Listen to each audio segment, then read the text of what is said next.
बालाजी की शरण में। वाह वाह वाह, अद्भुत। पूज्य श्री परम गौ भक्त गौ माता की क्रांति को फैलाने वाले, धेनु मानस की रचना करने वाले एक ऐसे महापुरुष हमारे बीच में आज विराजमान भये, पूज्य श्री गोपाल मणि जी महाराज। अब हम गद्दी पर हैं, यहीं से दंडवत प्रणाम कर रहे हैं। हम उतर करके लेट कर हम दंडवत प्रणाम महाराज जी के चरणों में करेंगे। और नीचे भी महापुरुष, अयोध्या पूरे बड़े बड़े महापुरुष, भक्त महापुरुष, एक ऐसे साधु विराजमान भय जिनका हम दंडवत प्रणाम कर रहे हैं महाराज जी। आज आनंद आ गया। महाराज जी का एक सूत्र बड़ा प्यारा है, माँ। और ये हमने बहुत पहले, जब महाराज जी ने दिल्ली में एक बड़ा सम्मेलन किया था तब सुना था, और इसके पीछे बड़ा सुंदर तर्क महाराज जी ने दिया था, वो हम बाद में बताएंगे। प्रश्न करो बिटिया। हमारा कोई प्रश्न नहीं है, बस आप हमें अपनी सेवा में रख लो। बोलो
तीर्थ बागेश्वर धाम पर संतों का महाकुंभ नजर आ रहा है।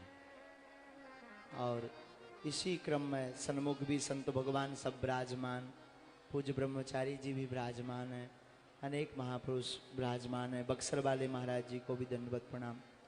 सभी महात्मा पूज्य श्री, आज एक ऐसी विभूति भी विराजमान है जिन्होंने गौ माता की क्रांति को, गौ माता के लिए अनेक प्रयत्न किए, हमेशा समूचे भारतवर्ष को एकजुट करने का कार्य कर रहे हैं। ऐसे पूज्य श्री गोपाल मणि जी महाराज आज यहाँ पर विराजमान हैं। हम महाराज जी के चरणों में साष्टांग दंडवत प्रणाम करते हुए प्रार्थना करेंगे कि अपने वचनों से दास पर अनुग्रह करें और हम सबको कृतार्थ करें। पूज्य श्री गोपाल मणि जी महाराज।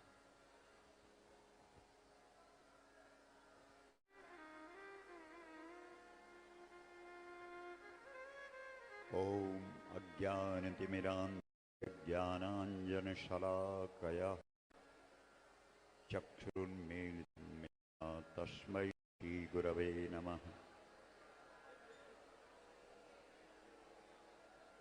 मनोजवं मारुततुल्यवेगं जितेन्द्रियं बुद्धिमतां वरिष्ठं वातात्मजं वानरयूथमुख्यं श्रीरामदूतं शरणं प्रपद्ये।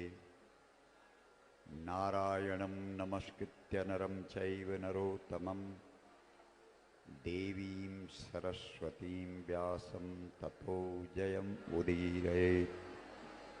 देवीं वाचम् अजनयन्त देवः तां विश्वरूपः पशवो वदन्ति। सा नो मन्द्रेषु मूर्धं दुहाना धेनुर्वाक् अस्मान्नुपसुष्टुतैतुः। बोलिए बालाजी महाराज की, गौ माता की, गंगा मैया की, यमुना मैया की, बद्री विशाल भगवान की, काशी विश्वनाथ की, सद्गुरुदेव भगवान की, हनुमान महाराज की, सनातन धर्म की, सत्य परंपरा की, सनातन संस्कृति की। ओम नमः पार्वती पतये हर हर महादेव। मां, सभी लोग हाथ खड़ा करके मां बोलेंगे तो अच्छा लगेगा, क्योंकि गौ माता के मुख से यही शब्द निकलता है। और जो आदि कवि हुए हैं श्री वाल्मीकि जी महाराज, उनके मुख से जो पहला श्लोक निकला है, उस पहले श्लोक का जो पहला शब्द है वो भी मां है। इसलिए सब हाथ खड़ा करके बोलेंगे। बड़े अच्छे हैं आप, जरा हाथ खड़ा करके फिर से बोलिए मां।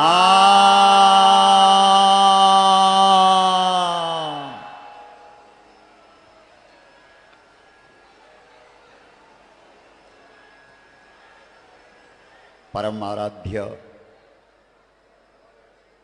बागेश्वर धाम बालाजी महाराज के चरणों में प्रणाम करते हुए यहाँ व्यासपीठ पर विराजमान परम पूज्य मलुक पीठाधीश्वर स्वामी राजेंद्र दास जी महाराज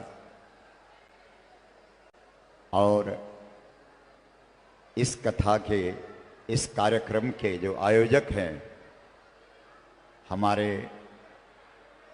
आज हर सनातनी के हृदय में जिन्होंने अपना स्थान बना दिया है, ऐसे पूज्य श्रीमान धीरेन्द्र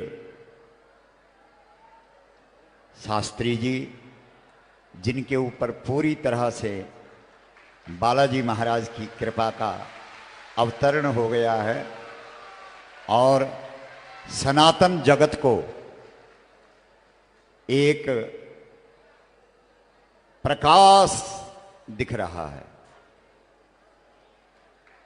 यहां मंच पर जितने भी संत महात्मा पूज्य चरण विराजमान हैं, सबके चरणों में अपना माथा रखते हुए आई हुई सारी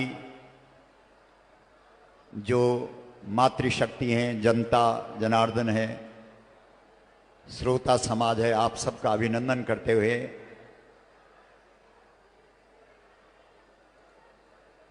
वास्तव में इतना बड़ा कार्य इस बागेश्वर धाम से इस देश को एक वास्तविक दिशा मिल रही है, तो हमने भी सोचा कि गौमुख से गंगा जी को लेकर के जाएं और बागेश्वर धाम में हनुमान जी महाराज का अभिषेक करें। बोलिए बालाजी महाराज की, बागेश्वर धाम की, हर हर महादेव।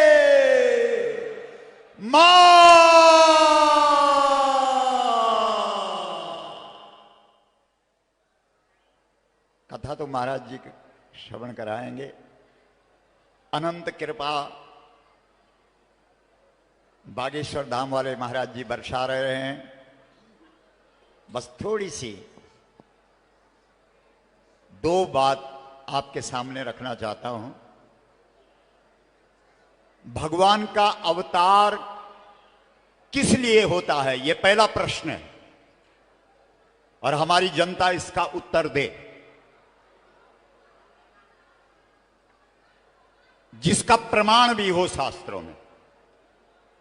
आप सब जानते हैं श्रीमद् भगवत गीता, यदा यदा हि धर्मस्य ग्लानिर्भवति भारत, इसी बात को रामचरितमानस में गोस्वामी तुलसीदास जी ने लिखा, जब जब होई धर्म कई हानि बाढ़ई असुर अधम अभिमानी।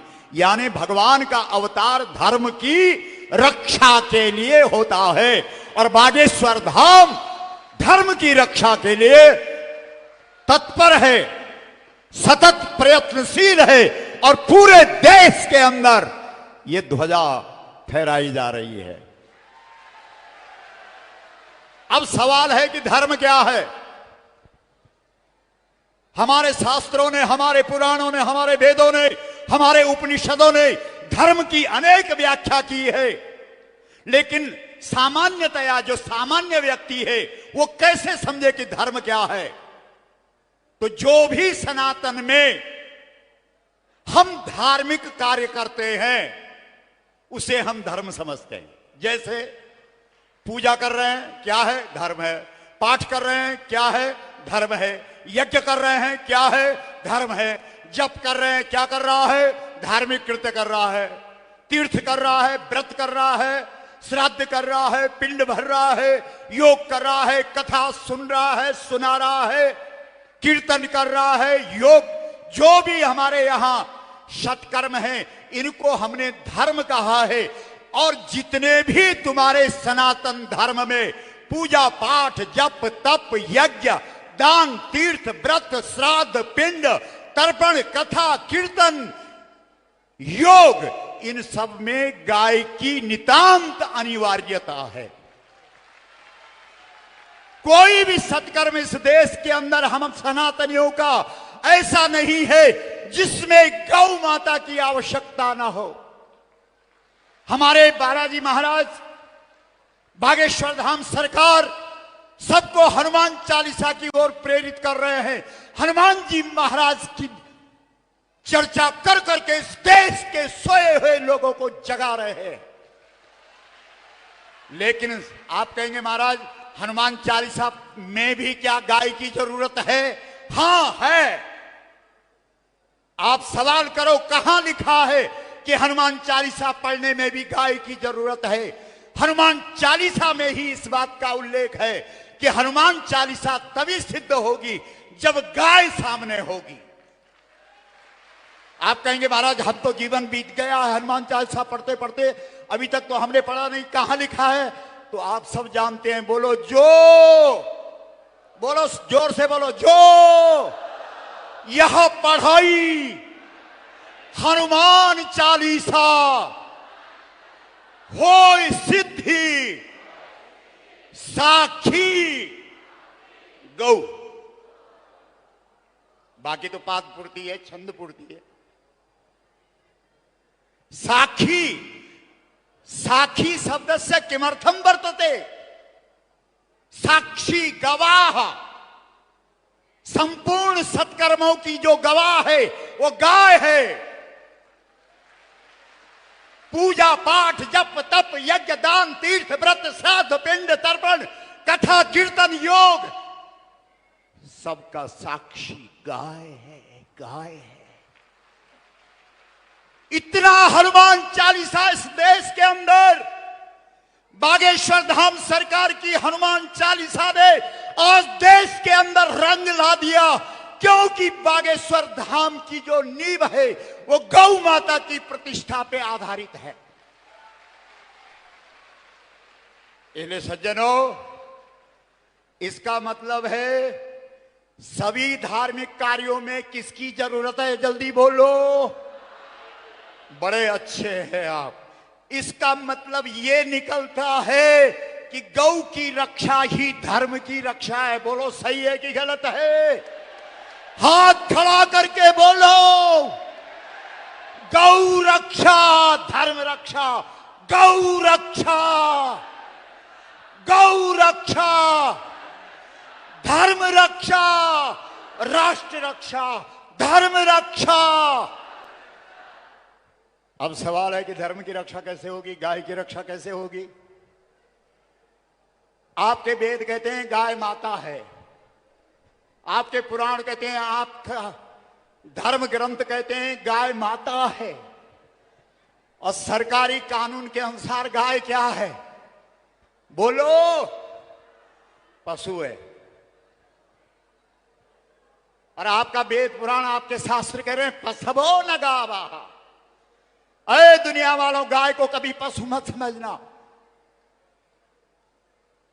पशु सुर धेनु, गोस्वामी तुलसीदास जी ने भी सवाल उठाया है, अंगद के मुख से रावण के दरबार में कहलाया है, पशु सुर धेनु। जिस धेनु में संपूर्ण सुर है, देवता है, त्रयस्त्रिंशत् देव को क्यों रोमकूपे व्यवस्थिता, जिस गाय में 33 करोड़ देवता अवस्थित है, क्या वो पशु है? नहीं है। हाथ हिला के बोलो। रावण ब्राह्मण के घर पैदा हुआ, सब कुछ ठीक है, लेकिन भूल तुझसे ये हो गई कि तूने गाय को पशु समझ लिया, राम को मनुष्य समझ लिया और गंगा जी को नदी समझ लिया। ये उस प्रसंग में है सारा। इसका मतलब है गौ रक्षा के लिए सबसे पहले गाय को पशु के दर्जे से हटाकर उसको कौन सा स्थान प्रतिष्ठा दिलानी पड़ेगी? जोर से बोलो। गाय हमारी, जरा जोर से बोलो। गाय हमारी, गाय हमारी, जन्म जन्म का, गाय हमारी मां।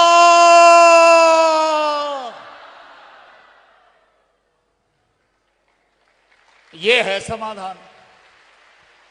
ये कब होगा? हम लोग इस देश के हर जनपद में चले गए, इस देश के हर राज्य की राजधानी में चले गए, दिल्ली के रामलीला मैदान में 3-3 बार चले गए, कुछ भी नहीं। क्योंकि ये मुद्दा 100 करोड़ हिंदुओं का है। 100 करोड़ में अगर 1 करोड़ खड़े नहीं हुए तो सरकार कहेगी ये लोग ऐसे ही हैं। इसलिए सज्जनों, माता बहनों, यहां हनुमान जी की चर्चा चल रही है। हनुमान जी महाराज जब लंका में विभीषण के घर में गए, विभीषण ने कहा इतना जप करता हूं, इतना तप करता हूं, इतना यज्ञ करता हूं, इतना दान करता हूं, इतना तीर्थ करता हूं, इतना व्रत करता हूं, इतना श्राद्ध करता हूं, सब कुछ करता हूं, कथा कीर्तन योग सब कुछ करता हूं, फिर भी मुझे अभी तक सपने में भी राम के दर्शन नहीं हुए। हनुमान, कारण क्या है? बालाजी बताओ, कारण क्या है? हनुमान जी ने कहा विभीषण नाराज मत होना, बता दूं? बोला बता दो। बोला तू पूजा करता है, पाठ करता है, जप करता है, तप करता है, यज्ञ करता है, दान करता है, तीर्थ करता है, व्रत करता है, श्राद्ध करता है, पिंड भरता है, सब कुछ करता है, कथा करता है, कीर्तन करता है, योग करता है, लेकिन तेरी नगरी के किनारे पर अशोक पेड़ के नीचे धरती की बेटी जो साक्षात पृथ्वी गौ बनकर के खड़ी हुई है, जिसे लोग सीता कहते हैं, बोल उस सीता के लिए, उस गाय के लिए तूने क्या किया? विभीषण चुप हो गए। बोला उसके लिए तो कुछ भी नहीं किया। बोला तब तक राम नहीं मिलता, जो मर्जी कर। भाई जब तक तुम गाय के लिए कुछ नहीं करोगे, कैसे तुम्हारा जब तक पूजा पाठ सफल होगा? विभीषण ने कान पकड़े, मुझे क्या करना चाहिए? बोला गाय का पक्ष ले, और खड़ा हो जा गाय के लिए। और जैसे ही हनुमान जी की शिक्षा विभीषण को मिली, विभीषण ने अपनी माला धरती पर रखी, कहा अभी जाता हूं सीता जी का पक्षधर, गाय का पक्षधर बनकर के आज ही गाय का पक्ष लेता हूं, सीता का पक्ष लेता हूं। और हनुमान के कहने से विभीषण जैसे ही रावण के दरबार में गए, किसका पक्ष लिया? जल्दी बोलो। सीता का। और सीता कौन है? सीता किसी मां के पेट से पैदा नहीं हुई है, सीता धरती से प्रकट हुई है। और तुम्हारे शास्त्र कहते हैं जब जब गौ माता प्रकट हुई, जब जब धरती माता ने अपना अवतार लिया, तो वो गौ के रूप में प्रकट हुई। इसलिए सीता साक्षात गौ है। और उस गौ के समर्थन में विभीषण जैसे ही खड़ा हुआ, रावण ने विभीषण को लात मार दी। लेकिन विभीषण का जो जन्म जन्म का जो उसकी इच्छा थी, जो उसको अपेक्षा थी, आज पूरी हो गई। रावण की लात लगते ही विभीषण को राम मिल गया। कैसे मिल गया? किसके पक्ष में खड़ा हो गया? जल्दी बोलो। गाय के पक्ष में। भगवान श्री कृष्ण को श्रीमद् भागवत के अंदर लोगों ने पूछा, तेरे माथे पर ये मुकुट मोर पंख का क्यों? श्री कृष्ण ने कहा, ये मोर पंख का मुकुट गाय के पीछे लगाता हूं। जो लोग गाय के पीछे खड़े हो जाते हैं उनके लिए फिर मैं निष्पक्ष नहीं पक्षधर बन जाता हूं। मैं हमेशा गाय का और गाय वालों का पक्ष लेता हूं। इसलिए सज्जनों, आप सबसे निवेदन, संत महात्माओं के चरणों में प्रणाम। आने वाली गोपाष्टमी दुनिया याद रखेगी। 20 नवंबर 2023 गोपाष्टमी। पूरे देश के करोड़ों करोड़ों लोगों से निवेदन है, इस बार जो पत्रक छपेंगे उसमें किसी संगठन का नाम नहीं आएगा, क्योंकि गाय केवल हमारी नहीं, गाय पूरे देश के सनातनियों की है, पूरे देश के हिंदुओं की है। इसलिए हम सब सनातनी हिंदू 20 नवंबर 2023 को दिल्ली के अंदर इकट्ठे होकर के एक स्वर से बोलेंगे, गौ माता, बोलो राष्ट्र माता, गौ माता, गौ माता, गौ माता, गौ माता, मां। के बागेश्वर धाम में, जिसे आप देख सकते हैं आज पूज्य गोपाल मणि महाराज जी बागेश्वर धाम में पहुंचे हैं। तो क्या कुछ गौ माता के लिए आप आगे क्या कदम आपका गौ माता के लिए आगे? गौ माता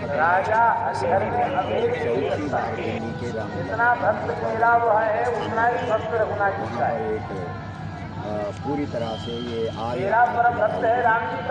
गोपाष्टमी 20 नवंबर को। तो क्या कुछ कितने संत पहुंच पाएंगे वहाँ पे? सारे संत आएंगे इस देश के गौ माता के साथ। और अनुमान कितने लोग आ पाएंगे? की ये मांग है तो इसमें 1 करोड़ तो आने ही चाहिए। आप सरकार को क्या बोलना चाहेंगे? आप हर बार गए हैं तो सरकार को आपने जवाब नहीं दिया, सरकार क्या बोलना चाहेंगे आप? सरकार को सुनेगी, जब संख्या बल होगा तभी तो सरकार सुनेगी। अभी तो संख्या बल में लोग इकट्ठे नहीं हो पा रहे। जब हम एकत्रित होंगे सरकार के सामने सारे एकत्रित होकर, अभी गणतंत्र था और संविधान में भी लिखा गौ माता रक्षा, फिर रक्षा क्यों नहीं हो पा रही है? रक्षा इसलिए नहीं हो पा रही। और अभी गणतंत्र था तो अब गण और तंत्र क्या समझना चाहेंगे? गण मतलब जनता, तंत्र और शासन को क्या समझना, दोनों क्या समझना चाहेंगे आप? भाई जब जो जनता की आवाज होगी उसी को तो सरकार मानेगी, यही तो गणतंत्र है।